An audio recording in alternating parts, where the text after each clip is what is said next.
think that it's not so much God extracting a price for genius, Gus. I think it's that genius itself extracts the price. With every blessing, there is a tiny bit of curse that goes along with it. Jimmy Swaggart's funeral didn't unfold the way most people imagined it would. For someone who had spent nearly his entire life in the public spotlight, it felt strange, almost unsettling, that his farewell was kept so private. The memorial was held at the Family Worship Center, the church he played a huge role in building. But it wasn't open to regular church members or longtime followers. There wasn't even a public live stream. Only a handful of selected ministry partners and financial supporters were given access. That decision left many of his supporters confused and hurt. People who had been following Jimmy since the 1970s expected to be a part of saying goodbye. But there were no public announcements, no invitations, and no information on how to honor his memory. Many felt like they were shut out, like their years of loyalty suddenly didn't matter. And the silence surrounding it said more than any official statement ever could. What made things feel even more unusual was not just what was kept hidden, but who was missing. Gabriel Swaggart, Jimmy's grandson and a growing leader within the church, was there. But he didn't speak. He didn't pray. He didn't even stand with his father Donnie during the service. After a tough battle in the hospital, Reverend Jimmy Swaggart passed away at 90 years old. He sat quietly in the second row, surrounded by family, noticeably apart from the spotlight. For someone seen by many as the future of the ministry, his absence from the front of the room didn't seem accidental, it felt intentional. Even more noticeable was the absence of well-known figures in the Christian world. There were no messages from big-name pastors. No familiar gospel artists. No musicians who had once shared the stage with Jimmy. Not even longtime ministry partners like Lauren Larson were present. The guest list didn't just feel limited, it felt deliberately controlled. The entire event came across as tightly managed, quietly executed, and intentionally distant. And then there was Frances Swaggart, Jimmy's wife of over 7 decades. She sat calmly in the front row, not showing much emotion. She didn't speak or react. She remained composed and still, as if whatever pain she was feeling was kept deep inside. Those watching closely could sense her silence carried more weight than any words ever could. Some wondered whether she was grieving quietly or if she had simply emotionally checked out. But just when people thought the funeral couldn't get any more unusual, Donnie Swaggart stepped up to the microphone and everything changed.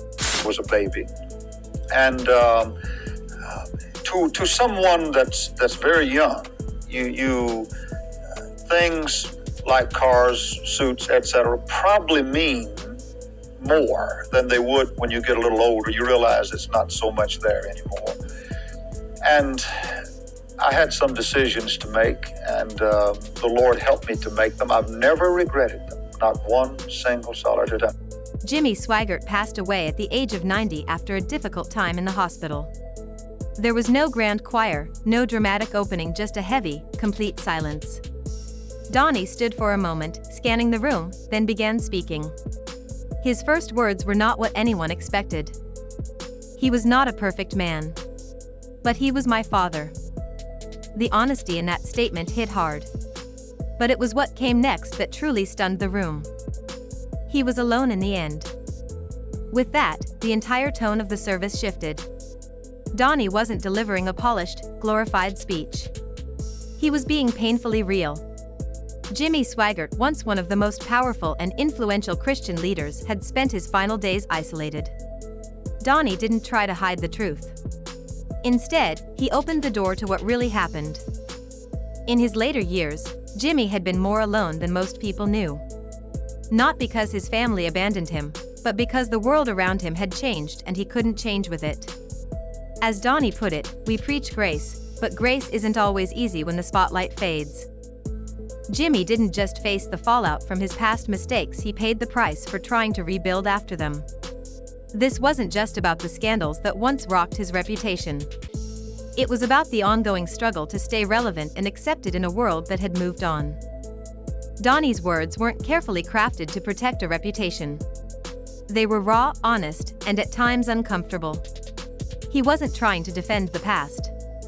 He was telling the truth, even if it hurt. I was doing what I felt God wanted me to do. I felt it was the right thing. And that's hard to understand. It really is. But God had called me to do this, and I've tried my very best, even though I feel like I failed miserably, to be honest with you, because the Lord has been so much better to me than I ever could deserve. And then the rumors began. Shortly after the funeral, stories started to surface about Jimmy's final days. While the ministry had publicly stated he died peacefully in his sleep, people close to the family said otherwise. For months, possibly even years, Jimmy had been dealing with serious health problems. Staff at the Family Worship Center said he showed signs of mental decline, starting with minor memory lapses and progressing into confusion, fatigue, and withdrawal. By early 2024, he had stopped appearing at church altogether. Donnie had already taken over Sunday services by then, but no explanation was given. Jimmy just quietly disappeared from the stage he once owned. Rumors of a private medical emergency began to spread, even though no hospital visit was officially mentioned. Then came the leaked autopsy report. It stated that Jimmy died of natural causes but confirmed that his health had been declining for a long time. The leak raised questions that many couldn't ignore. Why didn't the church share this? Why wasn't the congregation given the chance to support him or even pray for him? For many, the silence felt less like protection and more like control. Worse, the leak stirred deeper concerns. Had Jimmy been quietly pushed aside before he ever passed away? Following his death, many assumed Donnie would naturally step into full leadership. But there has been a long-standing struggle for control between Donnie and his son Gabriel. Donnie, firmly rooted in his father's teachings, is committed to traditional Pentecostal messages full of conviction, repentance, and fire. Gabriel, on the other hand, has taken a much more modern approach.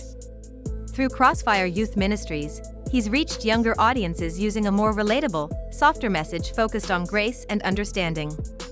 He's embraced digital platforms and often avoids the heavy-handed style of past generations. He and I were closer, and are closer even today, than most cousins would be. We grew up learning to play the piano together. This difference in style is more than just generational, it's a clash of visions. Donnie wants to preserve everything the way Jimmy built it. Gabriel wants to evolve and expand.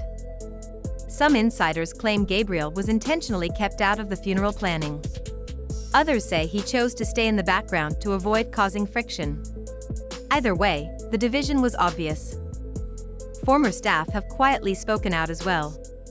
They describe a culture of control where questioning leadership is discouraged, and loyalty to the Swaggart family is expected without hesitation.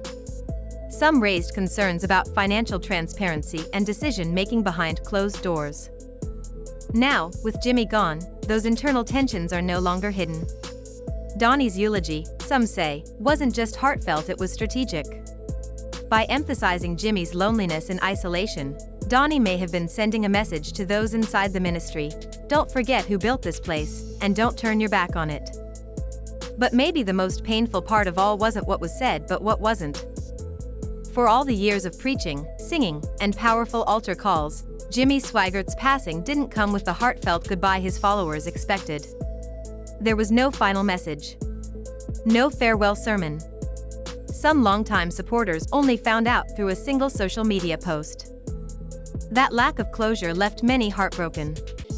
To them, Jimmy was more than a preacher, he was a part of their spiritual lives. In the end, being left out of his goodbye felt personal. They were a part of his journey, and yet they were absent from his final chapter. And that's what made Donnie's words so haunting. He was alone in the end. Not just in body but in spirit. And maybe, in the very church he helped build. After the funeral, social media quickly lit up, not just from fans, but from pastors, church leaders, and voices from across the religious community. Some people shared Bible verses about loyalty and honoring spiritual fathers. Others posted quotes about leadership, betrayal, and legacy.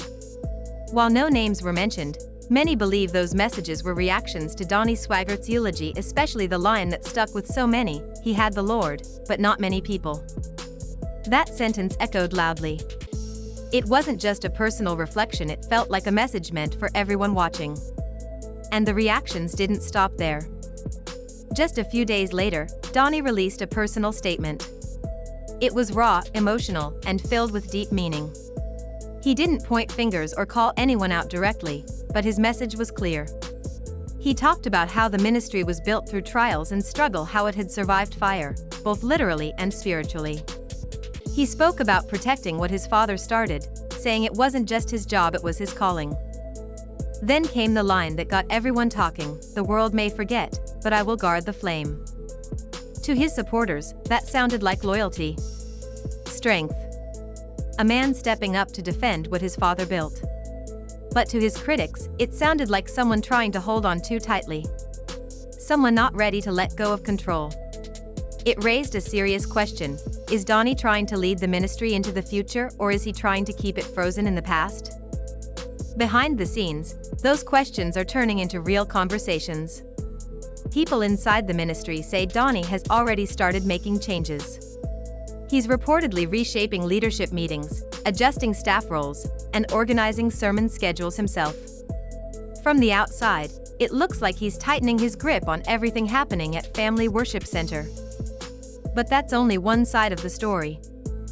At the same time, there are quiet conversations happening within the church, especially among those who believe it's time for Gabriel Swaggart to step into a bigger role. Some insiders feel the torch should have passed to him already. And now, that quiet tension is growing louder. Inside Sun Life Broadcasting Network, which handles the church's global media reach, changes are already underway. Sources say there have been closed-door talks about shifting more responsibility to Gabriel, especially when it comes to the digital and online side of things. In today's world, where most people connect through phones and screens, that kind of change could reshape the future of the ministry entirely. Gabriel's younger, more modern style connects with younger audiences, millennials, Gen Z, and even those outside the traditional church crowd. His message is softer, more focused on grace, healing, and personal growth. He speaks the language of the current generation. And that's why many see him as the natural next step. But not everyone agrees. There's now a real divide among followers of the Swaggart ministry. Some want to hold on to the fire and brimstone preaching style. Donnie and Jimmy were known for the kind that talks about sin, judgment, and repentance without compromise. Others are drawn to Gabriel's fresh approach, which leans more on love, second chances, and meeting people where they are. Neither side is backing down. And that's left the church and its future at a turning point. Jimmy Swaggart's funeral wasn't just the end of a man's life. It may have been the beginning of something bigger, a quiet but growing power struggle over who will carry the ministry forward, and how that future will look. Will it stay rooted in the past, or adapt to reach a new world? Will the flame be protected or passed on? Only time will tell. But one thing is clear, legacy doesn't just mean holding on to what was. It also means knowing when to let go, when to grow, and when to pass the torch with grace, with honesty, and with responsibility. That's it for today's video. If you believe that honoring legacy also means holding leaders accountable, hit that like button. And if you've got thoughts on this story, share them in the comments. We want to hear your voice. Thanks for watching. Don't forget to subscribe for more real stories that matter. See you next time.